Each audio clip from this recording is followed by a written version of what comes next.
Academy. Good evening everyone. Welcome to Harish Academy.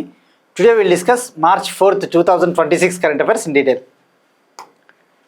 ఇవాళ మన first topic GI tag కలిగిన కర్బీ అంగ్లాంగ్ ఎగుమతులు. మొదటిసారిగా లండన్కు జిఐ ట్యాగ్ కలిగిన కర్బీ అంగ్లాంగ్ అల్లం ఎగుమతి. For the first time GI tag ఉన్న కర్బీ అంగ్లాంగ్ జింజర్ని లండన్కు అస్సాం ఎక్స్పోర్ట్ చేసింది. 1.2 మెట్రిక్ టన్స్ ఎగుమతి చేసింది. మరి ఇక్కడ కర్బీ అంగ్లాంగ్ అంటే మనకు గుర్తు రావాల్సిండేది అస్సాంలో కర్బీ అంగ్లాంగ్ ప్లాట్యూ, కర్బీ అంగ్లాంగ్ పీఠభూమి. సో మనకి జాగ్రఫీలో చదువుతామండి. ఇది కర్బీ అంగ్లాంగ్ అంటేనే మనకి మ్యాప్ గుర్తు రావాలి, జాగ్రఫీలో మ్యాప్. సో మరి ఇప్పుడు అస్సాం ఫస్ట్ టైం లండన్కి ఎగుమతి చేసింది వీటిని. ఎంత? 1.2 మెట్రిక్ టన్స్. మరి ఇక్కడ జిఐ ట్యాగ్ అంటేనే మనం మెనీ టైమ్స్ డిస్కస్ చేసుకున్నాం. జియోగ్రఫికల్ ఇండికేషన్స్, భౌగోళిక గుర్తింపు. ఈ భౌగోళిక గుర్తింపు ఉండడం వల్ల ఆ ప్రోడక్ట్కి చాలా గుర్తింపు వస్తుంది, ఆ ప్రాంతానికి, ఆ ఏరియాకి చాలా బెనిఫిట్ ఉంటుందని చెప్పేసి కూడా గతంలో మనం మెనీ టైమ్స్ డిస్కస్ చేసుకున్నాం. సో మరి ఇప్పుడు ఇక్కడ మనం తెలుసుకోవాల్సింది ఏంటంటే, ఇటీవల మీరు అబ్జర్వ్ చేస్తే ఇటువంటి జిఐ ట్యాగ్ కలిగిన ప్రోడక్ట్స్ని వివిధ కంట్రీస్కి ఎగుమతి చేస్తూ ఉన్నారు. మనం ఒక టాపిక్ డిస్కస్ చేసుకున్నాం ఫ్యూ డేస్ బ్యాక్, కొన్ని రోజుల కిందట. తమిళనాడులోని సేలం ప్రాంతంలో పండించే, సేలం ప్రాంతంలో తయారు చేసే సగ్గుబియ్యం, సేలం సాగో అనే సగ్గుబియ్యాన్ని కెనడాకు ఎక్స్పోర్ట్ చేశారని చెప్పేసి కూడా తెలుసుకున్నాం. సో మరి ఇక్కడ ఈ కాంటెక్స్లో తెలుసుకోవాల్సింది, ఈ జిఐ ప్రోడక్ట్స్ ఏవైతే ఉంటాయో ఇండియాలో ముఖ్యంగా అగ్రికల్చరల్ ప్రోడక్ట్స్ని ఎగుమతి చేయడానికి ఏ సంస్థ ప్రధాన పాత్ర పోషిస్తుంది అంటే అపెడా సంస్థ. మనం చాలాసార్లు తెలుసుకున్నామండి. Ministry of commerce and industry కింద ఉంటుంది. Agricultural and processed food products export development authority, APEDA commerce మంత్రిత్వ శాఖ కింద ఉంటుంది.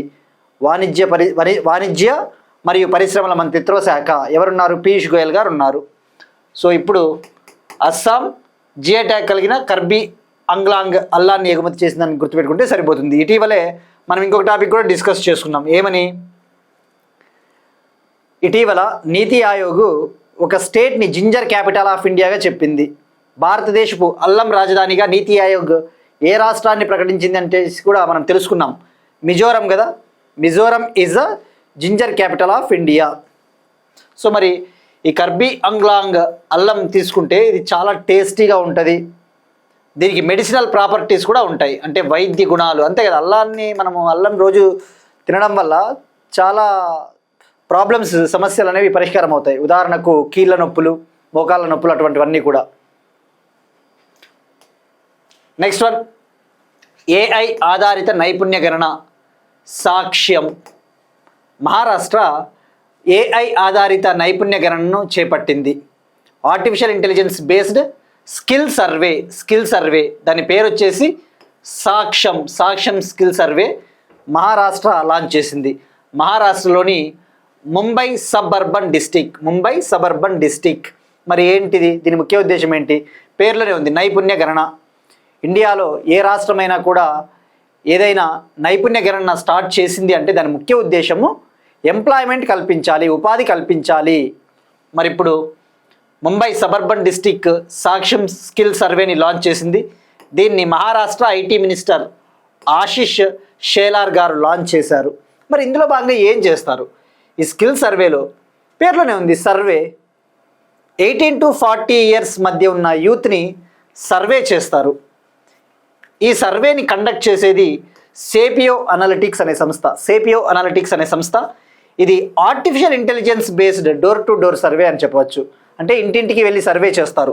ఈ సర్వేలో భాగంగా యూత్ యొక్క ఎడ్యుకేషనల్ క్వాలిఫికేషన్స్, విద్యార్హతలు కావచ్చు, స్కిల్ ఇంటరెస్ట్, వాళ్ళకి ఎటువంటి కోర్స్ నేర్చుకోవాలని ఆసక్తి ఉన్నది, వాళ్ళకి ఏ టైప్ ఆఫ్ ట్రైనింగ్ కావాలి ఎంప్లాయ్మెంట్ కోసం, అటువంటి డీటెయిల్స్ అన్నీ కూడా కలెక్ట్ చేసిన తర్వాత గవర్నమెంట్ వాళ్ళకి అవసరమైన కోర్సెస్ అందించడం జరుగుతుంది. సో గుర్తుపెట్టుకోండి, ఏఐ ఆధారిత.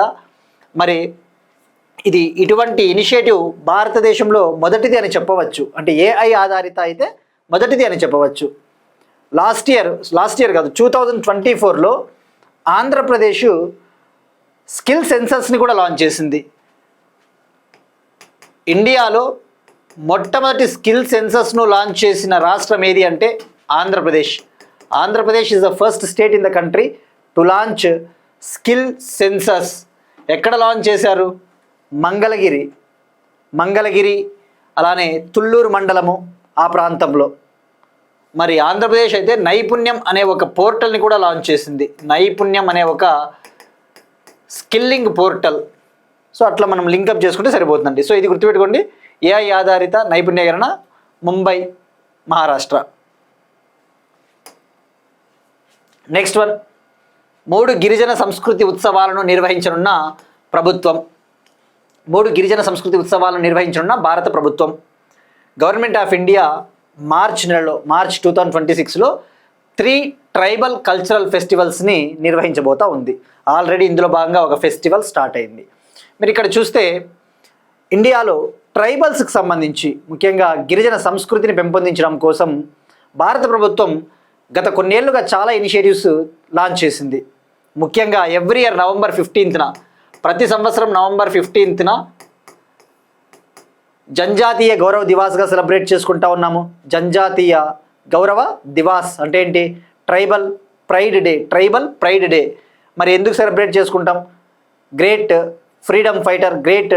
ట్రైబల్ ఫ్రీడమ్ ఫైటర్ గిరిజన స్వాతంత్ర సమరయోధుడు బీర్సా ముండా గారి బర్త్డే సందర్భంగా నవంబర్ 15న సెలబ్రేట్ చేసుకుంటాం. అలానే లాస్ట్ ఇయర్ ఆదివాణి అనే ఒక ఏఐ టూల్ని లాంచ్ చేసిందని చెప్పేసి తెలుసుకున్నాం. భారత ప్రభుత్వం లాస్ట్ ఇయర్ ఆదివాణి అనే ఆర్టిఫిషియల్ ఇంటెలిజెన్స్ ఆధారిత గిరిజన భాషల అనువాద టూల్ని కూడా లాంచ్ చేసింది. భారతదేశపు మొట్టమొదటి ఏఐ ఆధారిత గిరిజన భాషల అనువాద టూల్ ఏది అంటే Adivaani. India's first artificial intelligence based tribal languages tool Adivaani. So ఇట్లా ఇనిషియేటివ్స్ తీసుకుంటూనే ఉంది. మనం చాలా ఇనిషియేటివ్స్ డిస్కస్ చేసుకున్నామండి. పిఎం జన్మాన్ స్కీమ్ గురించి కావచ్చు, ఇవన్నీ కూడా చాలా ఉంటాయి. సో మరి ఇప్పుడు ఈ టాపిక్ విషయానికి వస్తే, మినిస్ట్రీ ఆఫ్ ట్రైబల్ అఫైర్స్ మంత్రిత్వ శాఖకి ఎవరు మంత్రిగా ఉన్నారు? జ్యువల్ ఓరం ఈయన మంత్రిగా ఉన్నారు. మరి ఇప్పుడు మార్చి నెలలో ఈ యొక్క ట్రైబల్ కల్చర్ని డెవలప్ చేయాలని చెప్పేసి ఓవరాల్గా 5 ప్రోగ్రాములని నిర్వహించబోతోంది. 5 ఇనిషియేటివ్స్. అందులో 3 ఫెస్టివల్స్, మరో 2 వాటి గురించి కూడా డిస్కస్ చేసుకుందాం. First, tribes art pest. March 2 నుంచి మార్చ్ 13 వరకు ట్రైబ్స్ ఆర్ట్ ఫెస్టివల్ని నిర్వహిస్తూ ఉంది. న్యూఢిల్లీలోని ట్రావెన్కోర్ ప్యాలెస్ ఆల్రెడీ మొన్న స్టార్ట్ అయింది. అలానే లివింగ్ రూట్స్ ఫెస్టివల్ అనేది ఒకటి లాంచ్ చేయబోతా ఉంది. లివింగ్ రూట్స్ ఫెస్టివల్, దీన్ని మార్చ్ 13 నుంచి 15 వరకు న్యూఢిల్లీలోని బికనీర్ హౌస్, ఇండియా గేట్ వద్ద నిర్వహిస్తూ ఉంది. అలానే మార్చ్ 18 నుంచి 30 వరకు భారత్ ట్రైబ్స్ పండుగని న్యూఢిల్లీలోని సుందర్ నర్సరీ వద్ద నిర్వహించబోతోంది. సో గుర్తుపెట్టుకోండి, ఈ పేర్లు గుర్తుపెట్టుకోండి. ఇక అలానే ట్రైబల్ బిజినెస్ కాన్క్లేవ్ని నిర్వహించబోతా ఉంది. 14 రోజుల పాటు ట్రైబల్ బిజినెస్ సదస్సు. దీని ముఖ్య ఉద్దేశం ఈ యొక్క ట్రైబల్స్ తయారు చేసే ప్రోడక్ట్స్కి, ఉత్పత్తులకి బిజినెస్ అవకాశాలు కల్పించడము.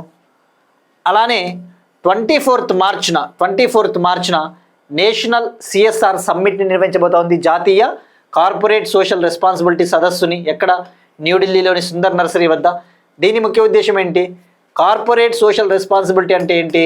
కార్పొరేట్ సోషల్ రెస్పాన్సిబిలిటీ అంటే కార్పొరేట్ కంపెనీలు తాము సంపాదించే సంపాదనలో సమాజానికి ఏదైనా మంచి చేయాలని చెప్పేసి తమ వంతు బాధ్యతగా కొన్ని నిధుల్ని వెచ్చిస్తూ ఉంటాయి. దాన్నే కార్పొరేట్ సోషల్ రెస్పాన్సిబిలిటీ అంటారు. As part of corporate social responsibility, companies will spend some part of their profits for the welfare of society, right? So మరి ఇప్పుడు నేషనల్ సిఎస్ఆర్ సమ్మిట్ ముఖ్య ఉద్దేశం ఏంటంటే, ఇందులో భాగంగా ట్రైబల్ ఏరియాస్ని ఏ విధంగా డెవలప్ చేయాలి అని చెప్పేసి కార్పొరేట్ సంస్థలు, సిఎస్ఆర్ హెడ్స్ చర్చించబోతూ ఉన్నారు. సో ఈ 5 గుర్తుంచుకోండి. Next one, states current affairs. బహుళ సమాజ జాతీయ సమైక్యత పర్యటనను జెండా ఊపి ప్రారంభించిన మణిపూర్ ముఖ్యమంత్రి. బహుళ సమాజ జాతీయ సమైక్యత పర్యటనను జెండా ఊపి ప్రారంభించిన మణిపూర్ ముఖ్యమంత్రి. Manipur chief minister multi community national integration టూర్ని లాంచ్ చేశారు. మరి ఇక్కడ ఏంటిది, పేర్లోనే ఉంది మణిపూర్కి సంబంధించిన ఇనిషియేటివ్. మరి ఏంటి అసలు ఇది? జాతీయ సమైక్యత పర్యటన అంటే నేషనల్ ఇంటిగ్రేషన్ టూర్. ఇటీవల మీరు చూస్తే మనము మణిపూర్ వైలెన్స్ కమిషన్ ఒక టాపిక్ డిస్కస్ చేసుకున్నాం. మణిపూర్ స్టేట్లో జరుగుతూ ఉన్న హింసను విచారించడం కోసం ఒక enquiry commission on Manipur violence justice Balbir Singh Chauhan గారి కమిషన్ను ఇటీవల కేంద్ర ప్రభుత్వం అపాయింట్ చేసిందని చెప్పేసి తెలుసుకున్నాం. మణిపూర్లో మీటీలు కూకీలు మధ్య ఎక్కువగా వివాదం నడుస్తూ ఉంది. మరి మణిపూర్లో మీటీలు కూకీలు నాగా పీపుల్ మధ్య కూడా ఎక్కువగా వివాదం కాన్ఫ్లిక్ట్ ఉంది. సో మరి ఈ జాతుల మధ్య సమైక్యతను తీసుకురావాలి, బ్రదర్హుడ్ సోదర భావాన్ని తీసుకురావాలని చెప్పేసి ఈ యొక్క ఇంటిగ్రేషన్ టూర్ని లాంచ్ చేయడం జరిగింది. దీన్ని ఎవరు నిర్వహిస్తూ ఉన్నారు అంటే అస్సాం రైఫిల్స్ అంటేనే గుర్తు రావాల్సినది మనకి ఇవన్నీ కూడా పారామిలిటరీ సంస్థలు. అస్సాం రైఫిల్స్ ఏ విధంగా అయితే మనకి CRPF central industrial security force అలా ఉందో అస్సాం రైఫిల్స్ అనేది కూడా మనకి ఒకటి ఉంది. సో మరి ఇక్కడ ఈ యొక్క ఇంటిగ్రేషన్ టూర్లో భాగంగా 24 మంది యువత 24 యూత్ ఈ టూర్లో పార్టిసిపేట్ చేస్తూ ఉన్నారు, పాల్గొంటూ ఉన్నారు. మీటీస్, కూకీస్, నాగా మరియు పంగల్ అనే ముస్లిం వర్గానికి సంబంధించి 24 మంది పాల్గొంటూ ఉన్నారు. ఒక్కొక్క కమ్యూనిటీ నుంచి 6 మెంబర్స్ పాల్గొంటూ ఉన్నారు. ఒక్కొక్క కమ్యూనిటీ నుంచి 6 మెంబర్స్ పార్టిసిపేట్ చేస్తూ ఉన్నారు. వీళ్ళు ఇండియాలోని 5 సిటీస్లో ఈ టూర్ చేపడతారు. మీరు ఇక్కడ చూస్తే ఇట్లా ఒక బస్సులో ఈ టూర్ స్టార్ట్ అయింది. మరి మణిపూర్ చీఫ్ మినిస్టర్ ఎవరు? యుమ్నం కెమ్చంద్ సింగ్. మరి వీళ్ళు ఇంపాల్, తిరువనంతపురం, కన్యాకుమారి, ముంబై, కోల్కతాని విజిట్ చేయడం జరుగుతుంది. మార్చ్ 3 నుంచి మార్చ్ 13 వరకు నిన్న స్టార్ట్ అయింది ఇది.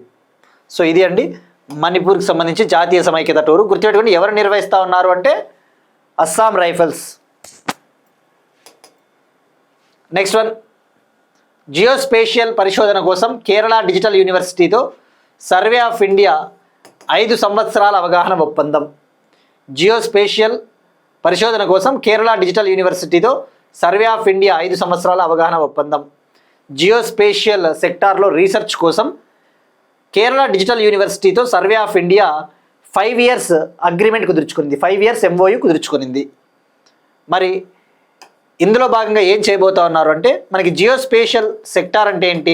మనం చూస్తూ ఉన్నాం శాటిలైట్ ఇమేజింగ్, మనం ఇప్పుడు విలేజెస్ని కావచ్చు, ల్యాండ్స్ని జియో ట్యాగింగ్ ఇవన్నీ చెయ్యాలి అంటే ఈ జియోస్పేషియల్ టెక్నాలజీనే వాడతారు. మనం ఇటీవల డిస్కస్ చేసుకున్నాం. తెలంగాణ గవర్నమెంటు దేవుడి భూములు ముఖ్యంగా అంటే టెంపుల్ ల్యాండ్స్ని జియో ట్యాగింగ్ చేయబోతోంది. దీనికి సంబంధించి హైదరాబాద్కు చెందిన అనంత టెక్నాలజీస్తో అగ్రిమెంట్ కూడా కుదుర్చుకునింది. సో ఈ జియో ట్యాగింగ్ అయినా ఇటువంటి లేదంటే భూములను సర్వే చేయాలి అన్న వీటికి ఉపయోగించే technology geospatial satellite imaging technology. మరి ఇప్పుడు survey of India digital university of కేరళతో ఈ అగ్రిమెంట్ కుదుర్చుకునింది. మరి ఇందులో భాగంగా ఏం చేయబోతున్నారంటే సర్వే ఆఫ్ ఇండియాకు చెందిన ఆఫీసర్స్ ఎవరైతే ఉంటారో వాళ్ళు కేరళ డిజిటల్ యూనివర్సిటీలో doctoral programmes, post graduation programmes చేయవచ్చు. దానికి ఈ సంస్థ సహకారం అందిస్తుంది, కోఆపరేషన్ అందిస్తుంది. సో మరి ఇక్కడ సర్వే ఆఫ్ ఇండియా అంటేనే గుర్తు రావాల్సినది ఇది సైన్స్ అండ్ టెక్నాలజీ మినిస్ట్రీ కింద ఉంటుంది.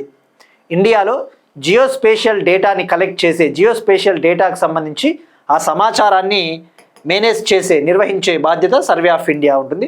సర్వే ఆఫ్ ఇండియా 1767లో ఏర్పాటైంది. 1767లో దీని హెడ్ క్వార్టర్స్ డెహ్రాడూన్, ఉత్తరాఖండ్. ఎక్కడ? సర్వే ఆఫ్ ఇండియా ప్రధాన కార్యాలయం Dehradun, Uttarakhand state. Next one, project Hanuman. Andhra Pradesh current affairs అండి. ఆంధ్రప్రదేశ్ గవర్నమెంట్ నిన్న ప్రాజెక్ట్ హనుమాన్ని లాంచ్ చేసింది. మనం లాస్ట్ ఇయర్ డిస్కస్ చేసుకున్నాం.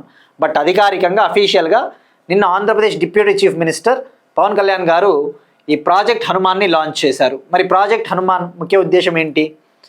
ఈ యొక్క జంతువులు మానవుల మధ్య ఘర్షణను, వివాదాలను తగ్గించాలి.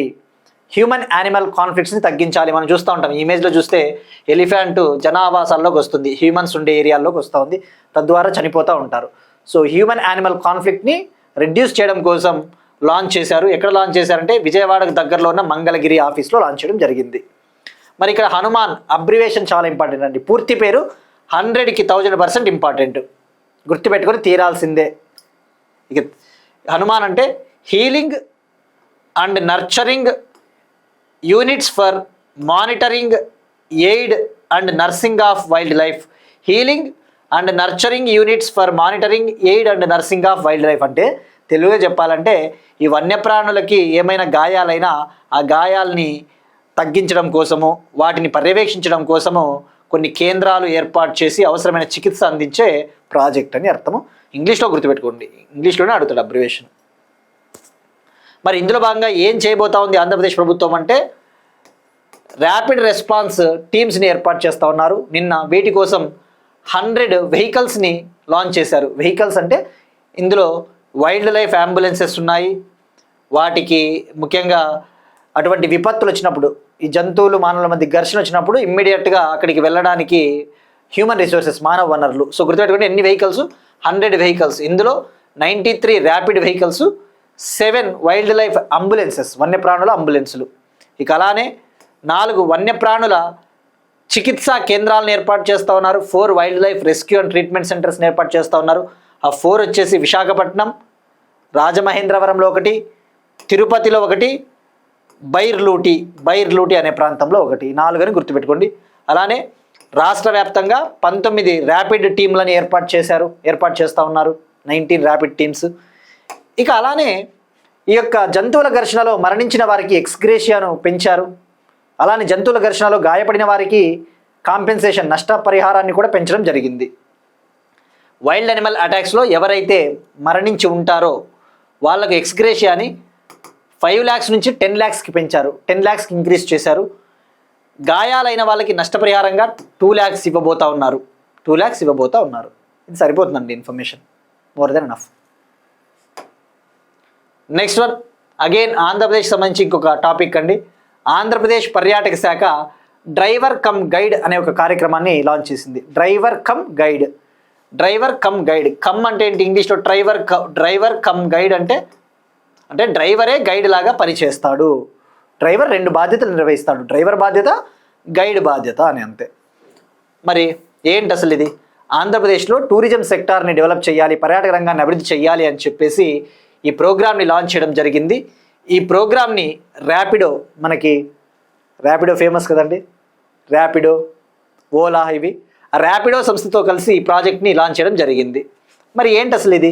ఇక్కడ మీరు చూస్తే ఇమేజ్లో ర్యాపిడో డ్రైవర్ ఉన్నారు. ఈ ర్యాపిడో డ్రైవరు, మనం ఫర్ ఎగ్జాంపుల్ ఏదైనా ఒక టెంపుల్కి వెళ్ళాలనుకుంటా ఉన్నాం, విజయవాడ కనకదుర్గమ్మ టెంపుల్కో లేదంటే ఎక్కడైనా టెంపుల్కి వెళ్ళాలి అనుకున్నప్పుడు, టెంపుల్కో లేదంటే ఏదైనా ఫోర్ట్, కోటకు వెళ్ళాలి అనుకున్నప్పుడు మనం ర్యాపిడో బుక్ చేసుకుంటాం. ర్యాపిడో బుక్ చేసుకున్న తర్వాత ఆ ర్యాపిడో డ్రైవర్ మనల్ని మన ప్లేస్కి చేర్చిన తర్వాత అతను ఆ ప్లేస్ గురించి ఎక్స్ప్లెయిన్ చేస్తాడు. ఎందుకంటే ఎలాగో ఆ లోకల్ ర్యాపిడో డ్రైవర్సే ఉంటారు మోస్ట్లీ. సో ఆ ప్లేస్ యొక్క సిగ్నిఫికెన్స్, ప్రాముఖ్యతను కూడా మనకు తెలియజేస్తారు. అంటే వాళ్ళు గైడ్ లాగా పనిచేస్తారు. ఇది యాక్చువల్లీ ఇదేం కొత్త కాన్సెప్ట్ కాదండి. అంతెందుకు, మీరు జనరల్గా మనం ఊర్లలో ఎక్కడైతే పర్యాటక క్షేత్రాలు ఉంటాయో మనం అక్కడికి వెళ్తే అక్కడున్న లోకల్సే ఎక్స్ప్లెయిన్ చేస్తూ ఉంటారు. బట్ ఇక్కడ ఏంటంటే ర్యాపిడో డ్రైవర్సు కల్చరల్ అంబాసిడర్స్గా యాక్ట్ చేస్తారు. తద్వారా వాళ్ళకు కూడా కొద్దిగా ఉపాధి ఎక్కువగా లభిస్తుంది, కొద్దిగా శాలరీ కూడా ఎక్కువగా ఉంటుందని అర్థం, అంతే. ఇక మరి ఇటువంటి భారతదేశంలో ఇది మొదటి పైలట్ ప్రాజెక్ట్ అని చెప్పవచ్చు. ఇది భారతదేశంలోనే ఈ తరహా ప్రాజెక్టు మొదటిది అని చెప్పవచ్చు. It's a first of it's kind pilot project in India. మరి ఇది ఎప్పుడు అనౌన్స్ చేశారు అంటే last year Visakhapatnam partnership summit జరిగింది, అప్పుడు ప్రకటించారు. February 24, 2026 విజయవాడలో ఈ పైలట్ ప్రాజెక్టు లాంచ్ చేశారు. ఇక గుర్తుపెట్టుకోండి, ఎప్పుడు లాంచ్ చేశారంటే February 24, 2026 విజయవాడలో. ఇప్పుడు దీన్ని ఫర్దర్గా తిరుపతి, విశాఖపట్నం కూడా ఎక్స్పాండ్ చేయబోతున్నారు. Tirupati, Visakhapatnam. So pilot project విజయవాడలో సక్సెస్ అయింది. అందుకే మనకి ఇవాళ హిందూ పేపర్లో కావచ్చు, అన్ని పేపర్లలో ఇది హైలైట్ అయిందండి. సో మరి దీన్ని ఏ ప్రాజెక్ట్ కింద లాంచ్ చేశారంటే టూరిజం మంత్రిత్వ శాఖ, కేంద్ర union tourism ministry Swades Darshan అనే ఒక స్కీమ్ని అమలు చేస్తూ ఉంది. ఆ స్వదేశ్ దర్శన్ స్కీమ్లో భాగంగా దీన్ని లాంచ్ చేయడం జరిగింది. ఆ స్వదేశ్ దర్శన్ స్కీమ్లో ఛాలెంజ్ బేస్డ్ డెస్టినేషన్ డెవలప్మెంట్ అని ఉంటుంది ఒక కేటగిరీ. మనకి స్పిరిచువల్ టూరిజము, బుద్ధిస్ట్ టూరిజం అలా ఉంటుంది. ఛాలెంజ్ బేస్డ్ డెస్టినేషన్ డెవలప్మెంట్ అంటే మనము కొన్ని ప్రదేశాలకు వెళ్ళాలంటే చాలా సాహసం చేయాల్సి ఉంటుంది. అటువంటి ప్రాజెక్ట్లో భాగంగా ఈ యొక్క డ్రైవర్ కమ్ గైడ్ ప్రోగ్రామ్ని లాంచ్ చేయడం జరిగింది. Next one, Telangana current affairs. ప్రజాపాలన ప్రగతి ప్రణాళికకు ప్రత్యేక యాప్. మనము ఇటీవల ఒక టాపిక్ డిస్కస్ చేసుకున్నామండి. తెలంగాణ గవర్నమెంటు మార్చ్ 6th నుంచి జూన్ 12th వరకు 99 డేస్ పాటు 99 రోజుల పాటు ప్రజాపాలన ప్రగతి ప్రణాళికను లాంచ్ చేయబోతుందని చెప్పేసి తెలుసుకుందాం. ప్రజలకు గవర్నెన్స్ సర్వీసెస్ అద్భుతంగా అందించాలి, ప్రజలకు పౌర సేవలను అద్భుతంగా అందించాలి, ఈ యొక్క వెల్ఫేర్ స్కీమ్స్, ఈ యొక్క గుడ్ గవర్నెన్స్ని పీపుల్కి దగ్గరికి చేరువగా తీసుకురావాలని చెప్పేసి తెలంగాణ గవర్నమెంట్ లాంచ్ చేయబోతూ ఉంది. మరి ఇప్పుడు ఈ యొక్క ప్రజాపాలన ప్రగతి ప్రణాళికకు దీన్ని పర్యవేక్షించడం కోసం, కంటిన్యూస్గా మానిటరింగ్ చేయడం కోసం ఒక స్పెషల్ యాప్ని డెవలప్ చేస్తూ ఉంది తెలంగాణ గవర్నమెంట్. ఈ యాప్ ఇంకా మెన్షన్ చేయలేదండి, యాప్ అన్నారు కానీ పేపర్లో అయితే ఇంకా యాప్ పేరేమీ ఇవ్వలేదు. కానీ మనకి టాపిక్ వార్తలో ఉంది కాబట్టి తెలుసుకోవాలా. అయితే మీరు ఇక్కడ తెలుసుకోవాల్సింది ఏంటంటే జస్ట్ 2-3 డేస్ బ్యాక్ మనం ఇది తెలుసుకున్నాం. మళ్ళీ ఇది ఎందుకు తెలుసుకోవాలి అంటే ఇంకొద్దిగా మ్యాటర్ ఎక్కువగా ఇచ్చాడు. గుర్తుపెట్టుకోండి, ఎప్పుడైనా కానీ కరెంట్ అఫైర్స్ ఎలా ఉంటాయంటే నిరంతరం అప్డేట్ అవుతూ ఉంటారు. మనమే కాదు, ప్రభుత్వాలైనా వాళ్ళైనా అప్డేట్ అవుతూనే ఉంటారు. ఫస్ట్ ప్రజాపాలన ప్రగతి ప్రణాళిక లాంచ్ చేయాలనుకున్నారు.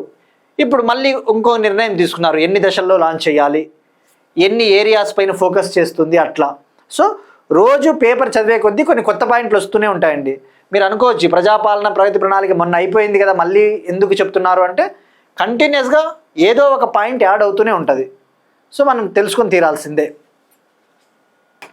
మరి ఇప్పుడు మీరు చూస్తే ప్రజాపాలన ప్రగతి ప్రణాళిక ఇందాక చెప్పినట్టు మార్చ్ 6th నుంచి జూన్ 12th వరకు 5 ఫేజెస్లో జరగబోతోంది. 5 దశల్లో 10 ఏరియాస్ పైన ఫోకస్ చేస్తూ ఉన్నారు. డెవలప్మెంట్ కోసం 10 రంగాలపైన దృష్టి సారిస్తూ ఉన్నారు. 10 ఏరియాస్ పైన ఫోకస్ చేస్తూ ఉన్నారు.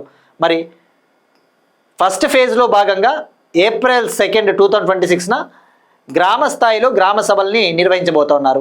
ఫస్ట్ ఫేజ్లో భాగంగా ఏప్రిల్ 2న విలేజ్ లెవెల్లో గ్రామ సభాస్ని కండక్ట్ చేయబోతూ ఉన్నారు. ఇక రెండవ దశలో భాగంగా ఏప్రిల్ 16న మండల స్థాయిలో కార్యక్రమాలు. సెకండ్ ఫేజ్లో భాగంగా ఏప్రిల్ 16న మండల్ లెవెల్లో ప్రోగ్రామ్స్.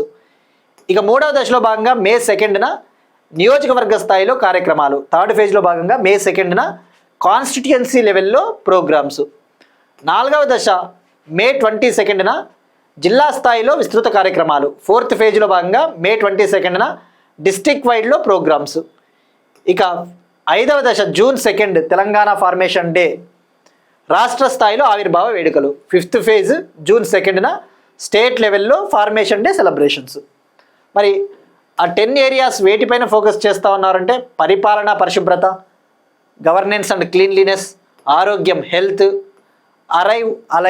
అరైవ్ అంటే రహదారి భద్రత రోడ్ సేఫ్టీకి సంబంధించి అవేర్నెస్, సంక్షేమం వెల్ఫేర్ స్కీమ్స్కి సంబంధించి ఒక ఏరియా, పిల్లల భద్రత డ్రగ్కు చెక్ అంటే ఈ డ్రగ్స్ నుంచి పిల్లల్ని అడిక్షన్ కాకుండా చూడాలి. ఇక రైతు సంక్షేమం ఫార్మర్ వెల్ఫేర్, విద్య ఎడ్యుకేషన్, యువత క్రీడలు యూత్ స్పోర్ట్స్, మహిళలు ఉమెన్, పర్యావరణం ఎన్విరాన్మెంట్. సో ఈ 10 ఏరియాస్ పైన ఫోకస్ చేస్తూ ఉన్నారన్న విషయం గుర్తుపెట్టుకోండి. ఏదైనా అప్డేట్ వస్తే యాప్ ఏదైనా వస్తే నేను యాడ్ చేస్తానండి. అప్డేట్ ఎప్పుడు కూడా నేను ఇవ్వడానికే నేను ప్రయత్నిస్తాను. ఇక మరి ఈ ప్రజాపాలన ప్రగతి ప్రణాళికకు ఈ స్కీమ్ని ఈ యొక్క ప్రోగ్రామ్ని అమలు చేసేందుకు నోడల్ ఏజెన్సీగా ప్రణాళిక శాఖను ప్రభుత్వం నిర్ణయించింది. Planning department will act as a nodal agency. Nodal agency అంటే ఏంటి? దీన్ని అమలు పరిచే బాధ్యత. రైట్. నెక్స్ట్ వన్ ఎకానమీకి సంబంధించి జపాన్తో బైలేటరల్ స్వాప్ అగ్రిమెంట్ను పునరుద్ధరించిన భారతదేశం. జపాన్తో ద్వైపాక్షిక కరెన్సీ మార్పిడి ఒప్పందాన్ని పునరుద్ధరించిన భారతదేశం. India India renewed bilateral currency swap agreement with Japan. మరి ఏంటిది ఇది? మనకి కరెన్సీ స్వాప్ అగ్రిమెంట్ లేదా వీటినే బైలేటరల్ స్వాప్ అగ్రిమెంట్ అంటారు. అలానే గుర్తుపెట్టుకోండి, తెలుగులో మనం ట్రాన్స్లేట్ చేసేకపోతే ద్వైపాక్షిక మార్పిడి ఒప్పందం అంటారు, అర్థం కూడా ఉండదు. ద్వైపాక్షిక కరెన్సీ మార్పిడి ఒప్పందం. మరి ఏంటి అసలు ఇది? మనకి ఫస్ట్ జపాన్ విషయానికి వస్తే జపాన్ కరెన్సీ ఎన్, ఇండియన్ కరెన్సీ రూపీ. మరి ఏంటిది? కరెన్సీ స్వాప్ అగ్రిమెంట్ లేదా బైలేటరల్ స్వాప్ అగ్రిమెంట్ అంటే ఇది కరెన్సీ ఎక్స్చేంజ్ అగ్రిమెంట్, కరెన్సీ మార్పిడి ఒప్పందం అని చెప్పవచ్చు. ముఖ్యంగా ఫైనాన్షియల్ ఎమర్జెన్సీస్ వచ్చినప్పుడు, ఆర్థిక సంక్షోభాలు వచ్చినప్పుడు మనము మన యొక్క విదేశీ మారకపు నిల్వలను పెంచుకోవడం కోసం, మన యొక్క ఫారిన్ రిజర్వ్స్ని సఫిషియెంట్గా ఉంచుకోవడం కోసం, మనకు అవసరమైనంత విదేశీ మారకపు నిల్వలు ఉంచుకోవడం కోసం ఈ యొక్క కరెన్సీ స్వాపింగ్ అగ్రిమెంట్స్ని కుదుర్చుకుంటుంటారు. ఇప్పుడు ఇండియా జపాన్తో పునరుద్ధరించుకునింది, ఆల్రెడీ ఉన్నింది, దాన్ని ఇప్పుడు రెన్యువల్ చేసుకునింది. మరి ఇది ఎప్పటి నుంచి అమల్లోకి వచ్చిందంటే 28 ఫిబ్రవరి 2026 నుంచి అమల్లోకి వచ్చింది. మరి ఏం చేస్తారు ఇందులో భాగంగా అంటే ఇది ఒక 2-వే అరేంజ్మెంట్. బైలేటరల్ స్వాప్ అరేంజ్మెంట్ అనేది 2-వే అరేంజ్మెంట్, రెండు వైపులా కొనసాగే ఒక ప్రక్రియ. ఇందులో భాగంగా ఇరు దేశాలు తమ లోకల్ కరెన్సీలని ఎక్స్చేంజ్ చేసుకుంటాయి. అమెరికన్ డాలర్ కోసం లోకల్ కరెన్సీస్ని ఎక్స్చేంజ్ చేసుకుంటాయి. అంటే ఇండియా జపాన్ కరెన్సీని తీసుకుంటుంది, జపాన్ ఇండియన్ కరెన్సీని తీసుకుంటుంది ఒక ఫిక్స్డ్ రేటుతో, ఒక నిర్దిష్ట రేటుతో. మళ్ళీ దాన్ని భవిష్యత్తులో ఫ్యూచర్లో రీఎక్స్చేంజ్ చేసుకుంటాయి. సో ఇక్కడ సింపుల్గా గుర్తుపెట్టుకోండి, బైలేటరల్ స్వాప్ అగ్రిమెంట్ అన్నప్పుడు ఇది ఒక currency swap agreement. Financial emergencies, financial instability వచ్చినప్పుడు మన యొక్క ఫారిన్ కరెన్సీస్ని సఫిషియెంట్గా ఉంచుకోవడం కోసం ఇది పాటించే ఒక పద్ధతి. మరి ఇప్పుడు reserve bank of India RBI bank of జపాన్తో ఈ అగ్రిమెంట్ని పునరుద్ధరించుకునింది. ఇక ఆర్బీఐ విషయానికి వస్తే ఆర్బీఐ గవర్నర్గా సంజయ్ మల్హోత్రా గారు ఉన్నారు. ఆర్బీఐ 1 ఏప్రిల్ 1935 ఏర్పాటైంది. ఆర్బీఐ యాక్ట్ 1934 కింద ఏర్పాటైంది. RBI headquarters Mumbai. ఆర్బీఐకి గవర్నర్గా సంజయ్ మల్హోత్రా, 4 డిప్యూటీ గవర్నర్స్ ఉంటారు, 4 డిప్యూటీ గవర్నర్లు ఉంటారు. ఇటువంటి బేసిక్ డీటెయిల్స్ అన్నీ కూడా స్టాటిక్ జీకే అంతా కూడా మనం తెలుసుకున్నామండి మెనీ టైమ్స్, బట్ ఇంకొకసారి గుర్తు చేసుకుంటే సరిపోతుంది. నెక్స్ట్ వన్, ఎన్విరాన్మెంట్ బయోడైవర్సిటీ, జీవ వైవిధ్యానికి సంబంధించి మార్చ్ 8 నుంచి ఇండియన్ బైసన్ ఫెస్ట్, మార్చ్ 8 నుంచి ఇండియన్ బైసన్ ఫెస్ట్ లేదా దీన్నే బిసన్ అని కూడా పిలుస్తారు. Indian bison or Indian bison fest. March 8 నుంచి ఇండియన్ బిసన్ ఫెస్ట్ను దేబ్రీగర్ వైల్డ్ లైఫ్ శాంక్చురీ నిర్వహించబోతోంది. Debrigarh wildlife sanctuary. మరి ఏంటి బిసన్ అంటే ఏంటి? ఇక్కడ మీరు చూస్తే ఇమేజ్లో ఇది ఒక అడవి దున్న ఇండియన్ బిసన్. దీన్నే గౌర్ అని కూడా పిలుస్తారు. గౌర్ ఆర్ ఇండియన్ బిసన్, అడవి దున్న. మరి ఇప్పుడు దీన్ని ఈ యొక్క ఫెస్ట్ని ఎవరు నిర్వహించబోతున్నారంటే దేబ్రీగర్ వైల్డ్ లైఫ్ శాంక్చురీ. ఇది ఒడిషాలో ఉంది. ఎక్కడుంది శాంక్చురీ? ఒడిషా. మరి దీని ముఖ్య ఉద్దేశం ఏంటి? వీటిని కాపాడాలి, అంతరించిపోతా ఉన్న వీటి సంఖ్యను కాపాడాలి అంటే ఒక అవేర్నెస్, ఒక ప్రాజెక్ట్ అవసరం అని చెప్పేసి ఇటువంటి ఫెస్టివల్స్ నిర్వహిస్తూ ఉంటారు. సో 2 రోజుల పాటు ఇది జరగబోతా ఉంది. మార్చ్ 8 నుంచి మార్చ్ 9, 2026 వరకు. ఎక్కడ అంటే ఒడిషాలోని దేబ్రీగర్ వైల్డ్ లైఫ్ శాంక్చురీలోని 0 పాయింట్ అనే ప్రాంతం వద్ద. మరి దీన్ని ఎవరు నిర్వహించబోతున్నారంటే Hirakud wildlife division, Hirakud వన్యప్రాణుల విభాగము. మనకి హీరాకుడ్ అంటేనే మళ్ళీ జాగ్రఫీ గుర్తు రావాలండి మీకు. ఒకవేళ గుర్తు రాలేదంటే ప్రిపరేషన్ లెవెల్స్ మనవి కొద్దిగా తక్కువ ఉన్నట్లండి. ఎప్పుడైనా కానీ మనము కంటిన్యూస్గా ఒకసారి గుర్తు చేసుకోవాలా. హీరాకుడ్ ఎక్కడుందండి? హీరాకుడ్ డ్యామ్ ఫేమస్ కదా, హీరాకుడ్ ఆనకట్ట, ఒడిషా. అట్లా ఒకసారి గుర్తు చేసుకోవాలా. సో మరి ఇక్కడ ఈ ఇండియన్ బిసన్ గౌర్ అడవి దున్నని లోకల్గా అంటే ఒడిశాలో గాయల అనే పేరుతో పిలుస్తారు. గాయల. మరి ఇక్కడ మీరు చూస్తే దీనికి ఉన్న ప్రాముఖ్యత ఏంటి? ఇది ప్రపంచంలోనే అత్యంత పెద్దదైన అడవి దున్న అడవి పశువు అని చెప్పవచ్చు. ప్రపంచంలోనే అత్యంత పెద్దదైన అడవి దున్న జాతి. World's largest species of wild bison. World's largest species of wild bison, అత్యంత పెద్దది. మరి దీని ఐయుసిఎన్ స్థితి వల్నరబుల్ అంటే ఏంటి? దుర్బలమైన స్థితిలో ఉంది. వల్నరబుల్. మరి ఇది ఎక్కువగా ఎక్కడ కనబడుతుందంటే సౌత్ ఈస్ట్ ఏషియాలో కనబడుతుంది. ప్రస్తుతానికైతే ఈ దేబ్రీగర్ వైల్డ్ లైఫ్ సాంచురీ ఒడిశాలో దీని సంఖ్య బాగానే ఉంది, పెరుగుతూ ఉంది. సో ఇది సరిపోతుందని గుర్తుపెట్టుకోండి. సెకండ్ ఎడిషన్ అన్న విషయం గుర్తుపెట్టుకోండి. అడవి దున్న. ఇక ఏం చేయబోతారంటే అక్కడ ఎక్స్పర్ట్స్ అందరూ కూడా హాజరయ్యి వాటిని ఎలా రక్షించాలని చెప్పేసి కొన్ని నిర్ణయాలు తీసుకుంటారు అంతే. ఇదేం లేదండి, జస్ట్ కొన్ని additional information. No need to study at all. Next one, డిఫెన్స్కి సంబంధించి ALH Mark III హెలికాప్టర్లు స్టిల్ క్షిపణులను కొనుగోలు చేయడానికి 5083 crore విలువైన ఒప్పందాలపై రక్షణ మంత్రిత్వ శాఖ సంతకం. ALH Mark III హెలికాప్టర్స్ స్టిల్ క్షిపణులను కొనుగోలు చేయడానికి 5083 crore విలువైన ఒప్పందాలపై రక్షణ మంత్రిత్వ శాఖ సంతకం. డిఫెన్స్ మినిస్ట్రీ 5083 కోట్ల డీల్ని కుదుర్చుకునింది. మరి ఇందులో భాగంగా ఏం చేయబోతా ఉన్నారు అంటే ఇండియన్ కోస్ట్ గార్డు కోసం 6 ALH Mark III హెలికాప్టర్స్ని బెంగళూరుకు చెందిన హిందుస్థాన్ ఏరోనాటిక్స్ లిమిటెడ్ సంస్థ నుంచి కొనుగోలు చేయబోతా ఉంది. ఇండియన్ కోస్ట్ గార్డు కోసం defence ministry 6 ALH Mark III హెలికాప్టర్స్ని HAL నుంచి పర్చేస్ చేయబోతా ఉంది. ఇక్కడ ALH అంటే అడ్వాన్స్డ్ లైట్ హెలికాప్టర్, అత్యాధునిక తేలికపాటి హెలికాప్టర్ అని చెప్పవచ్చు. మరి మనకి ALH హెలికాప్టర్స్ అంటేనే గుర్తు రావాల్సిండేది Dhruv. ALH Mark III Dhruv helicopters. ఈ ధ్రువ్ హెలికాప్టర్స్ని HAL సంస్థ ఉత్పత్తి చేస్తుంది, ప్రొడ్యూస్ చేస్తుంది. ఈ ధ్రువ్ సిరీస్లో భాగంగానే ఈ ALH Mark III హెలికాప్టర్స్ని తయారు చేస్తూ ఉన్నారు. ఇది మ్యారిటైమ్ వేరియంట్ అని చెప్పవచ్చు. మ్యారిటైమ్ వేరియంట్ అంటే సముద్రయాన రంగంలో ఉపయోగించే హెలికాప్టర్లు. ఎవరి కోసం కొంటా ఉన్నారు? Indian coast guard. ఇది ట్విన్ ఇంజన్, గుర్తుపెట్టుకోండి. ఇందులో 2 ఇంజన్లు ఉంటాయి. మరి దీని ముఖ్య ఉద్దేశం ఏంటి, ఎందుకు వాడతారు అంటే మన యొక్క కోస్ట్ని పరిరక్షించడానికి, మన సముద్ర తీర ప్రాంతాన్ని ఎప్పటికప్పుడు నిఘా ఉంచడానికి, ఇండియన్ కోస్ట్ని ఎప్పటికప్పుడు సర్వేలెన్స్ చేయడం కోసం మ్యారిటైమ్ హెలికాప్టర్స్. గుర్తుపెట్టుకోండి, ట్విన్ ఇంజన్. మరి ఈ 5083లో HAL నుంచి మనము 6 హెలికాప్టర్లు కొంటా ఉన్నాం. వీటి విలువ 2901 crore. ఈ 5083లో 2901 crore డీలు, హెలికాప్టర్ డీలు. ఇక అలానే మనము మన ఇండియన్ నేవీ కోసం స్టిల్ అనే సర్ఫేస్ టు ఎయిర్ క్షిపణుల్ని కొనుగోలు చేయబోతా ఉన్నాం. ఎక్కడి నుంచి? రష్యా నుంచి.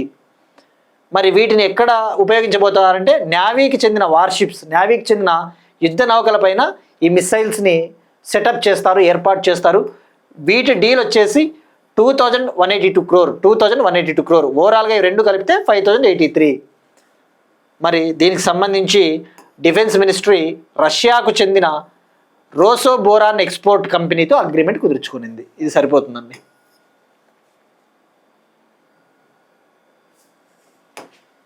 నెక్స్ట్ వన్, IITస్కి సంబంధించి సౌర విద్య మరియు పరిశోధనలను బలోపేతం చేయడానికి అంతర్జాతీయ సౌర కూటమితో IIT ఢిల్లీ అవగాహన ఒప్పందం. సోలార్ ఎడ్యుకేషన్ని, సోలార్ రీసెర్చ్ని స్ట్రెంగ్తెన్ చేయడం కోసం, ప్రమోట్ చేయడం కోసం, డెవలప్ చేయడం కోసం IIT ఢిల్లీ ఇంటర్నేషనల్ సోలార్ అలయన్స్తో ఒక అగ్రిమెంట్ కుదుర్చుకునింది. మరి ఇందులో భాగంగా ఏం చేస్తారు అంటే ఈ ISA మెంబర్ కంట్రీస్ ఏవైతే ఉంటాయో, అంతర్జాతీయ సౌర కూటమి సభ్య దేశాలలో ఈ రెన్యూబుల్ ఎనర్జీలో, ఈ సోలార్ సెక్టార్లో పనిచేస్తూ ఉన్న ఎక్స్పర్ట్స్, నిపుణులు ఎవరైతే ఉంటారో వాళ్లకు IIT ఢిల్లీ అవసరమైన నైపుణ్య శిక్షణ, అవసరమైన కెపాసిటీ బిల్డింగ్, ట్రైనింగ్ని ఇవ్వడం జరుగుతుంది. రైట్. మరి ఇక ISA విషయానికి వస్తే నిన్ననే మనం తెలుసుకున్నాం. ఐఎస్ఏకి డైరెక్టర్ జనరల్గా ఆశిష్ ఖన్నా ఉన్నారు. ఎవరు? ఆశిష్ ఖన్నా. మరి ఐఎస్ఏ ఎప్పుడు ఏర్పాటైంది? అంతర్జాతీయ సౌర కూటమి 2015లో ప్యారిస్లో జరిగిన COP21 సదస్సు, COP21 సమ్మిట్. దీన్ని లాంచ్ చేసినది ఇండియా, ఫ్రాన్స్. దీని హెడ్ క్వార్టర్స్ గురుగ్రామ్. నిన్ననే మనం తెలుసుకున్నాం, ఇందులో మెంబర్ కంట్రీస్ 112 ఉన్నాయి. అంటే ఏంటి?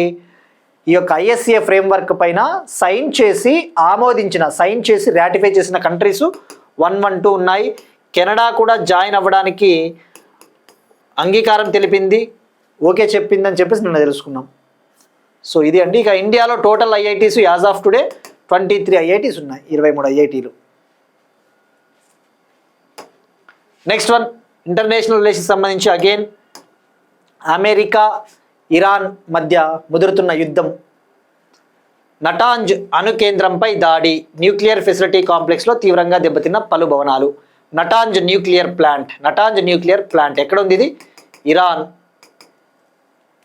అమెరికా, ఇజ్రాయెల్ ఇరాన్లోని ఇస్ఫహాన్ ప్రావిన్స్లో ఉన్న నటాంజ్ అణు కేంద్రం పైన, నటాంజ్ న్యూక్లియర్ ప్లాంట్ పైన అటాక్స్ చేశాయి. సో మనకి ఎగ్జామ్ పాయింట్ ఆఫ్ వ్యూలో మనం తెలుసుకోవాల్సిండేది ఎక్కడ ఉంది ఈ నటాంజ్ న్యూక్లియర్ ప్లాంట్స్, ఇంకా ఏమున్నాయి ఇరాన్లో అంటే, మీరు ఇక్కడ చూస్తే నటాంజ్ అనేది న్యూక్లియర్ ప్లాంట్ ఇరాన్లో ఉంది. అలానే Arak nuclear plant Iran, Fordow nuclear plant Iran, Isfahan nuclear plant Iran, బుషెర్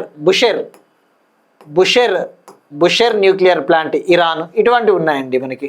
so ఇవి గుర్తుపెట్టుకోండి. అంతెందుకు, లాస్ట్ ఇయర్ 2025లో అమెరికా ఆపరేషన్ మిడ్ నైట్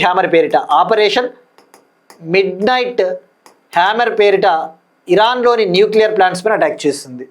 ఇప్పుడు నటాంజ్ పైన దాడి చేసింది అని చెప్పేసి international atomic energy agency clarity ఇచ్చింది.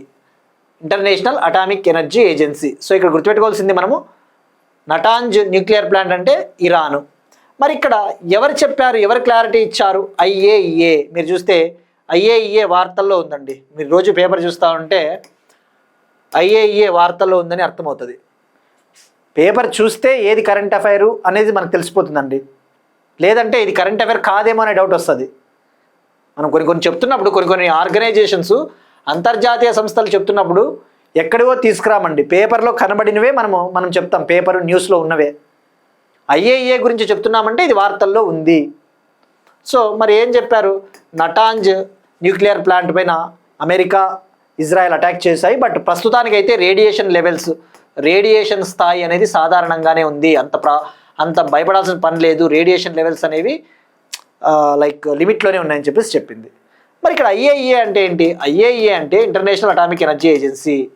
దీని ముఖ్య ఉద్దేశం ఏంటి అంటే, ఈ న్యూక్లియర్ ఎనర్జీని శాంతియుత అవసరాల కోసం ఉపయోగించుకోవాలి, న్యూక్లియర్ ఎనర్జీని అణ్వాయుధాల తయారీకి ఉపయోగించకూడదు అన్నదే దీని ముఖ్య ఉద్దేశం. న్యూక్లియర్ ఎనర్జీని పీస్ఫుల్ పర్పసెస్ కోసం యూజ్ చేయాలి. దీన్ని న్యూక్లియర్ వెపన్స్ని తయారు చేయడం కోసం ఉపయోగించకూడదు అని చెప్పేసి ఐఏఈఏ చెప్తుంది. అది మెయిన్ ఆబ్జెక్టివ్. ఇది 1957లో ఏర్పాటైంది. ఐఏఈఏ 1957లో ఏర్పాటైంది. ఇదొక ఇంటర్నేషనల్ ఆర్గనైజేషన్స్, అంతర్జాతీయ సంస్థ. దీని హెడ్ క్వార్టర్స్ వియన్నా, ఆస్ట్రియా. ఇందులో 181 మెంబర్ కంట్రీస్ ఉన్నాయి. యాజ్ ఆఫ్ డిసెంబర్ 2025 నాటికి 181 దేశాలు ఉన్నాయి. మీరు కావాలంటే అఫీషియల్ వెబ్సైట్ కూడా చెక్ చేసుకోవచ్చు. మరి దీనికి డైరెక్టర్ జనరల్ వచ్చేసి రఫెల్ గ్రోసీ అనే ఆయన ఉన్నాడు. ఆయన చెప్పాడు రేడియేషన్ లెవెల్ సాధారణంగానే ఉంది అనేసి. మరి ఇక్కడ మీరు చూస్తే ఈ ఐఏఈఏలో ఇండియా ఆల్సో మెంబర్ అన్న విషయం గుర్తుపెట్టుకోండి. ఇది యునైటెడ్ నేషన్స్ ఏజెన్సీ, ఇది ఐక్యరాజ్య సమితి సంస్థ. ఇది United nations nuclear watch dog అని చెప్పవచ్చు. వాడు డైరెక్ట్గా అడుగుతాడు, ఏ దానిని యునైటెడ్ నేషన్స్ న్యూక్లియర్ వాచ్ డాగ్గా పిలుస్తారు అని చెప్పేసి 4 ఆప్షన్లు ఇస్తాడు. ఐఏఈఏ, ఇంటర్నేషనల్ ఎనర్జీ ఏజెన్సీ, అట్లా ఇంకోటి ఏమన్నా 2 ఇస్తాడు అంతే. వాడు ఎక్కువ బోర్డు. ఇక్కడ యుఎన్ న్యూక్లియర్ వాచ్ డాగ్ అంటే ఏంటి? ఎప్పటికప్పుడు పర్యవేక్షిస్తుంటుంది. వాచ్ కంటిన్యూస్గా నిన్ను ఒక కంట కనిపెట్టుకుని ఉంటాము అంటారు చూస్తారా, అదే వాచ్ డాగ్ అంటే. ఈ న్యూక్లియర్ ఎనర్జీని శాంతియుతంగా వాడతారా లేదా అని ఎప్పటికప్పుడు పర్యవేక్షిస్తూ ఉంటుంది. అదే nuclear watch dog. UN agency అన్న విషయం గుర్తుపెట్టుకోండి. ఇది అండి. ఇంతకు మించి వాడు రేపొద్దున యూపీఎస్సీలో కూడా ఇట్లానే అడుగుతాడు. అంతకు మించి వాడు పక్కకు పోడు. ఇంకా ఎప్పుడు ఏర్పాటైంది యూపీఎస్సీలో అయితే రెండు స్టేట్మెంట్లు ఇస్తాడు. ఎప్పుడు ఏర్పాటైంది, హెడ్ క్వార్టర్స్ ఎక్కడ అని. మనకి గ్రూప్ 2లో అయినా ఇక డిఎస్సి లేదంటే రైల్వేసు అట్లయితే ఎట్లా అడుగుతాడు, యుఎన్ న్యూక్లియర్ వాచ్ డాగ్ ఏది అంటాడు, లేకపోతే ఐఏఏ హెడ్ క్వార్టర్స్ ఎక్కడ అంటాడు, అట్లా అడుగుతాడు. సో మీరు గుర్తుపెట్టుకోండి, అన్ని రకాలుగా కవర్ చేయడం జరుగుతూ ఉందండి. So no need to worry. Next one again ఇరాన్కి సంబంధించి. గల్ఫ్లో అతిపెద్ద అమెరికా రాడార్ను ధ్వంసం చేసిన ఇరాన్. గల్ఫ్లో అతిపెద్ద అమెరికా రాడార్ను ధ్వంసం చేసిన Iran. Iran claims largest American radar in Gulf destroyed. ఇప్పుడు మరి ఇరాన్ కూడా ఆపరేషన్ ట్రూ ప్రామిస్ 4 పేరిట, ఆపరేషన్ ట్రూ ప్రామిస్ 4 పేరిట గల్ఫ్ కంట్రీల్లోని అమెరికన్ మిలిటరీ బేసెస్ పైన అటాక్ చేస్తూ ఉంది. ఇందులో భాగంగా అమెరికాకు చెందిన రేడార్, గల్ఫ్లోనే largest radar of America in gulf, దాన్ని డిస్ట్రాయ్ చేసింది, ధ్వంసం చేసింది. మరి దాని పేరు ఏంటి అంటే AN/FPS 132. AN/FPS 132 largest American radar in the Gulf region. మరి ఇక్కడ మీరు చూస్తే ఎక్కడ ఉంది తెలుసుకోవాలి ఎగ్జామ్ పాయింట్ ఆఫ్ వ్యూలో. దాని పేరు గుర్తుపెట్టుకోండి. అది ఎక్కడ ఉంది అంటే ఖతార్ దేశంలోని అల్ ఉదైద్ ఎయిర్ బేస్ వద్ద ఈ రేడార్ ఉంది. మరి ఈ రేడార్ ముఖ్య ఉద్దేశం ఏంటి? రేడార్ అంటే ఇది వెదర్ రేడార్ కాదండి. ఇది శత్రు దేశాలకు చెందిన మిసైల్స్ని ముందుగానే పసిగట్టి వాటిని నాశనం చేస్తుంది ఈ రేడార్. ఫారిన్ కంట్రీస్, ఈ యొక్క రోగ్ కంట్రీస్కి చెందిన మిసైల్స్ని ముందుగానే డిటెక్ట్ చేసి వాటిని డిస్ట్రాయ్ చేస్తుంది అది. దీన్ని అమెరికా 2013లో $1.1 బిలియన్ ఏర్పాటు చేసింది ఖతర్లో. సో గుర్తుపెట్టుకోండి, ఆ లొకేషన్ గుర్తుపెట్టుకోండి, ఖతర్. బ్యాలిస్టిక్ మిసైల్స్ను ముందుగానే గుర్తిస్తుంది ఇది. ఈ రేడార్ రేంజ్ వచ్చేసి 5000 కిలోమీటర్స్, 5000 కిలోమీటర్లు దీని పరిధి. దీన్ని నాశనం చేశామని చెప్పేసి IRGC ప్రకటించింది. IRGC అంటే ఏంటి? Islamic revolutionary guard corps. Islamic revolutionary guard corps ఏ కంట్రీకి చెందినదంటే ఇరాన్. ఇది ఇరాన్కు చెందిన ఒక మిలిటరీ బ్రాంచ్ అని చెప్పవచ్చు. ఇరాన్ ఆర్మ్డ్ ఫోర్సెస్లో ఒక బ్రాంచ్. గుర్తుపెట్టుకోండి, IRGC ఇరాన్. మరి Iran capital Tehran.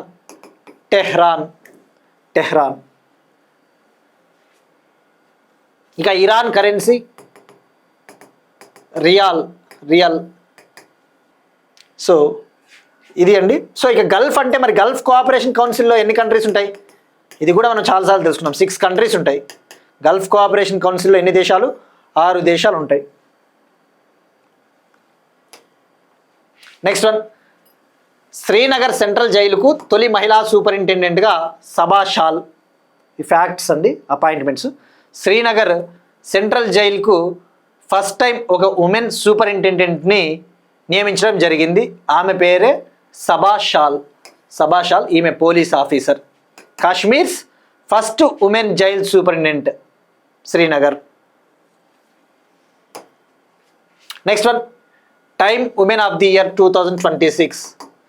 Time women of the year, Time magazine release చేసే ఉమెన్ ఆఫ్ ది ఇయర్ 2026లో business line change maker award గ్రహీత, business line change maker award winner Safeena Hussain చోటు సంపాదించుకున్నారు. మరి Time magazine women of the year లిస్టును ప్రకటిస్తుంది. ఇందులో భాగంగా అద్భుతమైన ప్రపంచాన్ని నిర్మించడానికి, అంటే ఈక్విటబుల్ వరల్డ్, సమానమైన ప్రపంచాన్ని నిర్మించడానికి పనిచేస్తూ ఉన్న 16 మంది ప్రపంచ నాయకులను గుర్తించే ఒక గౌరవం ఇది. ఎవరైతే ఈక్విటబుల్ వరల్డ్ని బిల్డ్ చేయడం కోసం కృషి చేస్తూ ఉంటారో అటువంటి 16 గ్లోబల్ లీడర్స్తో కూడిన లిస్టును రిలీజ్ చేయడం జరుగుతుంది టైమ్ మ్యాగజైన్. మరి ఇప్పుడు ఇందులో ఇండియాకు చెందిన సఫీనా హుస్సేన్ చోటు సంపాదించుకున్నారు. మరి ఇక్కడ మనం తెలుసుకోవాల్సింది, సఫీనా హుస్సేన్ అంటేనే మనము లాస్ట్ ఇయర్ ఒక టాపిక్ డిస్కస్ చేసుకున్నామండి, రామన్ మెగసెసే అవార్డు. ఈమె సఫీనా హుస్సేన్ 2007లో ఎడ్యుకేట్ గర్ల్స్ అనే ఒక NGO లాంచ్ చేసింది రాజస్థాన్లో. దీని ముఖ్య ఉద్దేశం రూరల్ గర్ల్స్కి, గ్రామీణ బాలికలకి అలానే మారుమూల ప్రాంతాల్లోని బాలికలకు చదువును అందించాలి, రూరల్ ఏరియాస్లో ఉన్న గర్ల్స్కి ఎడ్యుకేషన్ అందించాలని చెప్పేసి, ఫ్రీగా ఎడ్యుకేషన్ అందించాలని చెప్పేసి లాంచ్ చేసింది. మరి ఆ ఎన్జిఓకి last year Ramon Magsaysay award వచ్చింది. రామన్ మెగసెసే అవార్డును గెలుచుకున్న మొట్టమొదటి భారతీయ సంస్థ అంటే educate girls NGO. First Indian organisation to win the Ramon Magsaysay award is educate the girls. Educate girls ఈ ఆర్గనైజేషన్నే foundation to educate girls globally అనిగా కూడా పిలుస్తారు. Foundation to educate girls globally అనే సంస్థగా కూడా పిలుస్తారు. సో సింపుల్గా ఎడ్యుకేట్ గర్ల్స్ అనే విషయం గుర్తుపెట్టుకోండి. మరి ఇక్కడ last year 67th Ramon Magsaysay awards, 67వ రామన్ మెగసెసే అవార్డులలో 3 వచ్చాయండి అవార్డ్స్. అందులో ఇండియాకు చెందిన సఫీనా హుస్సేన్ సంస్థ ఒకటి, మరొకరు వచ్చేసి మాల్దీవ్స్ కంట్రీకి చెందిన షాహినా అలీ అనే ఒక ఉమెన్కి, అలానే ఫిలిప్పైన్స్ కంట్రీకి చెందిన ఫ్లేవియానో యాంటోనియో విల్లానుయేవా అనే వ్యక్తికి, అనే పర్సన్ కూడా వచ్చింది. సో 3 అన్న విషయం గుర్తుపెట్టుకోండి. ఇక Ramon Magsaysay award every year ఇచ్చే అవార్డు. ఇది ఆసియా నోబెల్గా పిలుస్తారు, దీన్ని ఆసియా నోబెల్గా పిలుస్తారు. నెక్స్ట్ వన్, ప్రతిష్టాత్మక Laureus world team of year award 2026కు భారత మహిళా క్రికెట్ జట్టు nominate. Laureus world team of year award 2026, ప్రతిష్టాత్మక Laureus world team of year award 2026కు భారత మహిళా క్రికెట్ జట్టు నామినేట్ అయింది. ఇక్కడ లారస్ అవార్డ్స్ అనేవి sports awards. Laureus world sports awards, క్రీడల్లో ఇచ్చే అవార్డ్స్. ఈ అవార్డ్స్ని Laurus sport for good foundation అనే సంస్థ అందిస్తుంది ఎవ్రీ ఇయర్, యాన్యువల్ అవార్డ్స్. మరి ఈ అవార్డ్స్ని మెన్స్కి, ఉమెన్స్కి, పురుషులకి, మహిళా క్రీడాకారులకి అందించడం జరుగుతుంది. ఈ అవార్డ్స్ని ఇండివిజువల్స్కి, వ్యక్తులకి ఇస్తారు, టీమ్స్కి అంటే జట్లకు కూడా ఇస్తారు. మరి ఇక్కడ మీరు చూస్తే 2026 Laureus world team of the year team కేటగిరీలో Indian women's cricket team select అయింది. మొట్టమొదటిసారిగా ఒక మహిళా క్రికెట్ జట్టు నామినేట్ అయ్యింది. First ever women's cricket team to receive this nomination. ఇంకా నామినేషన్ మాత్రమే అండి, విన్నర్ ఇంకా ప్రకటించిన తర్వాత మనం విన్నర్ని తెలుసుకుందాం. మరి ఎందుకు నామినేట్ అయిందంటే India team last year women's ODI world cup 2025 టైటిల్ని గెలుపొందింది. అలానే last year women's ODI world కప్లో జరిగిన సెమీఫైనల్లో ఆస్ట్రేలియాతో అత్యధిక రన్ చేజ్ని చేసింది ఉమెన్ టీము. మనకు అవసరం లేదండి, జస్ట్ అది గుర్తుపెట్టుకోండి. ఇక మరి ఇండియా టీంతో పాటు ఇంకా ఏ టీంలు నామినేట్ అయ్యాయంటే England women's football team, European Ryder golf cup team, అలానే McLaren Mastercard formula 1 racing team, యూకేకి చెందినది ఇది. అలానే Oklahoma City Thunder basketball team America, అలానే Paris Saint Germain football team France. ఇవి నామినేట్ అయ్యాయండి, బట్ ఇండియా నుంచి ఒక్కటి గుర్తుపెట్టుకుంటే సరిపోతుంది, మనకి ఎక్కువ అవసరం లేదు. ఇక అలానే కొంతమంది భారత క్రీడాకారులు కూడా నామినేట్ అయ్యారు లారస్ కేటగిరీలలో. Vinesh Phogat, Neeraj Chopra, cricket player Rishabh Pant. Winner మనము ప్రకటించిందో తెలుసుకుందామండి. For the time being nominate అయిన ఉమెన్స్ క్రికెట్ టీం గుర్తుపెట్టుకోండి. ఇక ఇవాళ క్వశ్చన్ అండి, మనం డిస్కస్ చేసిన టాపిక్కే UN global road safety champion. UN global road safety ఛాంపియన్గా ఇటీవల యుఎన్ ఎవరిని నియమించింది? ఇది ట్రై చేయండి. ఇక అలానే పార్లమెంటరీ ఫ్రెండ్షిప్ గ్రూప్స్ని లోక్సభ స్పీకర్ ఓం బిర్లా గారు 64 గ్రూప్స్ని ఏర్పాటు చేశారు. 64 గ్రూపులు. ఈ ఒక్కొక్క గ్రూప్కి హెడ్ చైర్మన్ ఉంటారు. ఇందులో ఒక్కొక్క గ్రూప్లో సుమారుగా 11 మెంబర్స్ ఉంటారు. ఓవరాల్గా 700కి పైగా మెంబర్స్ ఉంటారు. వీళ్ళ ముఖ్య ఉద్దేశం భారతదేశం యొక్క పార్లమెంటరీ సాంప్రదాయాలను బలోపేతం చేయడము, ఇండియా యొక్క పార్లమెంటరీ కన్వెన్షన్స్ను స్ట్రెంగ్తెన్ చేయడము. వీళ్ళు ఆ కంట్రీస్కి వెళ్ళి ఇండియన్ పార్లమెంటరీ డెమోక్రసీ యొక్క ఘనతను చాటి చెప్తారు, బలోపేతం చేస్తారు, పార్లమెంటరీ సంబంధాల బలోపేతం. ఇక నిన్న ఒక క్వశ్చన్, మనం ఒక టాపిక్ డిస్కస్ చేసుకున్నామండి. ఆ టాపిక్లో మనం ఏమని చెప్పాము, ఇండియా కెనడా రిలేషన్స్లో భాగంగా కెనడా భారత ప్రభుత్వంతో ఒక ఒప్పందం కుదుర్చుకునింది. ఆ ఒప్పందంలో భాగంగా $1.9 బిలియన్ యురేనియం డీల్ కుదుర్చుకునింది అని చెప్పాం. అయితే ఈనాడు పేపర్లో 2.6 బిలియన్ అన్నాడు. కానీ మీరు చూస్తే హిందూ పేపరు, బిజినెస్ లైను, మన గవర్నమెంట్ వెబ్సైట్స్లో చూస్తే $1.9 బిలియన్ అన్నాడు. ఇక్కడ ఏంటంటే ఇది 1.9 బిలియన్ కరెక్టే, 2.6 బిలియన్ కరెక్టే. అయితే $1.9 బిలియన్ అనేది అమెరికన్ కరెన్సీలో, అమెరికా డాలర్ ప్రకారము $1.9 బిలియన్. ఇక్కడ 2.6 బిలియన్ అంటే కెనడియన్ డాలర్ విలువ ప్రకారము 2.6 బిలియన్. అది రాసుకోండి. ఇక నిన్న ఒక టాపిక్ డిస్కస్ చేసుకున్నామండి మనము, ఏమని, ఇండియన్ మెట్రలాజికల్ డిపార్ట్మెంట్ 150వ వ్యవస్థాపక దినోత్సవ సెలబ్రేషన్స్లో భాగంగా 150th ఫౌండేషన్ డే సెలబ్రేషన్స్లో భాగంగా గవర్నమెంట్ ఆఫ్ ఇండియా మిషన్ మౌసమ్ని లాంచ్ చేసింది అని చెప్పేసి తెలుసుకున్నాం. అయితే ఐఎండి ఏర్పాటైంది జనవరి 15th, 1875. మరి ఇది ఏర్పాటయ్యి 150 ఏళ్ళు అంటే 2025 అవుతుందండి. సో మిషన్ మౌసమ్ని 2025 జనవరి 14th, అంటే ఒకరోజు ముందుగానే, అప్పుడు జనవరి 14th 2025 పిఎం మోడీ గారు లాంచ్ చేశారండి. సో ఇది ఒక్కసారి కరెక్షన్ చేసుకోండి. నేను 1875 నుంచి 150 ఇయర్స్ అంటే 2024 అని చెప్పేసి ఫ్లోలో చెప్పాను. సో 1875 నుంచి 150 ఏళ్ళు అంటే 2025 అవుతుంది. సో మిషన్ మౌసమ్ని 2025 జనవరి 14th లాంచ్ చేశారు. సో ఒక్కసారి కరెక్షన్ చేసుకోండి తప్పకుండా. ఇటువంటివి ఏమన్నా ఉంటే చిన్న మైన్యూట్ ఎర్రర్స్, చిన్న తప్పిదాలు ఏవైనా ఉంటే నేను ఎప్పటికప్పుడు సవరించుకుంటానండి. Sorry for that. ఓకే, ఇక ఈరోజు వెలుగు పేపర్లో తెలంగాణకు సంబంధించి ఒక టాపిక్ ఇచ్చాడండి. మీకు స్క్రీన్ షాట్ తీసుకోండి, చదువుకోవడానికి బాగుంటుంది. తెలంగాణ వాళ్ళు, తెలంగాణలో ప్రసిద్ధి చెందిన హస్తకళలు అని చెప్పేసి, ఏ హస్తకళ ఏ ప్రదేశము, for example silver filigree Karimnagar, like Lambada embroidery Nizamabad district, Pochampalli Yadadri Bhuvanagiri district. మనం పోచంపల్లి గురించి డిస్కస్ చేసుకున్నాం. అలానే అట్లా కొన్ని ఇచ్చాండి, గొల్లబామ చీరలు సిద్దిపేట అలాంటివి. సో ఇది మీకు లైక్ సోషల్ జాగ్రఫీలో భాగంగా హెల్ప్ అవుతుంది తెలంగాణ వాళ్ళకి. ఇవి ఇవాళ కరెంట్ అఫైర్స్. మనం ఒకసారి క్విక్గా రీక్యాప్ చేద్దాం.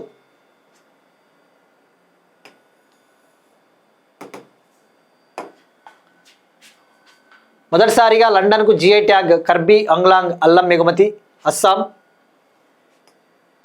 ఏఐ ఆధారిత నైపుణ్యకరణ సాక్ష్యం మహారాష్ట్ర. 3 గిరిజన సంస్కృతి ఉత్సవాలను నిర్వహించనున్న భారత ప్రభుత్వం. బహుళ సమాజ జాతీయ సమైక్యత పర్యటనను జెండా ఊపి ప్రారంభించిన మణిపూర్ ముఖ్యమంత్రి. జియోస్పేషియల్ పరిశోధన కోసం కేరళ డిజిటల్ యూనివర్సిటీతో సర్వే ఆఫ్ ఇండియా 5 సంవత్సరాల అవగాహన ఒప్పందం. Project Hanuman Andhra Pradesh. Driver cum guide programme Andhra Pradesh. ప్రజాపాలన ప్రగతి ప్రణాళికకు ప్రత్యేక యాప్ తెలంగాణ. జపాన్తో ద్వైపాక్షిక కరెన్సీ మార్పిడి ఒప్పందాన్ని పునరుద్ధరించిన భారతదేశం. మార్చ్ 8 నుంచి Indian bison fest. Defence ministry deal. IIT Delhi international solar alliance agreement. Natanz అణుకేంద్రంపై దాడి ఇరాన్. గల్ఫ్లో అతిపెద్ద అమెరికా రాడార్ను ధ్వంసం చేసిన ఇరాన్. శ్రీనగర్ సెంట్రల్ జైలుకు తొలి మహిళా సూపరింటెండెంట్గా Saba Shal police officer. Time women of the year 2026 Safeena Husain India. ప్రతిష్టాత్మక Laureus world team of year award 2026కు భారత మహిళా క్రికెట్ జట్టు నామినేట్.